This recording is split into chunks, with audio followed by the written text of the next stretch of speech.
नमस्कार, स्वागत आहे आपले जागृती न्यूज चॅनलमध्ये। बातमी आहे मुडशिंगी येथून। मुडशिंगी येथे जबरी चोरी, 2,51,000चा ऐवज लंपास। सविस्तर बातमी। हातकणंगले तालुक्यातील मुडशिंगी येथील सुनील श्रीकांत परीट यांच्या घरी तिजोरी फोडून चोरट्याने सोन्याचे दागिने व चांदीचे दागिने असे मिळून 2,51,000 रुपयांचा ऐवज लंपास केला। तसेच सोनाली अशोक खरसे यांचे स्वामी समर्थ स्टेशनरी दुकानातील रोख रक्कम 5,000 रुपये व गुरुदेव बाबूराव तोडकर यांचे आराध्य लेडीज वेअरमधील रोख रक्कम 3,500 रुपयांची चोरी झाल्याने सुनील श्रीकांत परीट, सोनाली अशोक खरसे व गुरुदेव बाबूराव तोडकर यांनी हातकणंगले पोलीस स्टेशनमध्ये फिर्याद दिली। चोरट्यांनी संभाजी यादव यांच्या घरातील ज्वारी देखील चोरून नेल्याने नागरिक आश्चर्य करत होते।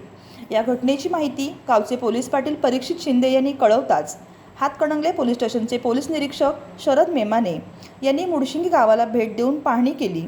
पुढील तपास सब इन्स्पेक्टर विनोद सुरेश पिलाने हे करीत आहेत। मुडशिंगी ग्रामपंचायतीने CCTV कॅमेरे बसवले असते तर हा अनर्थ टळला असता, अशी चर्चा नागरिकांमध्ये सुरू होती। मुडशिंगी प्रतिनिधी निवास चौगले।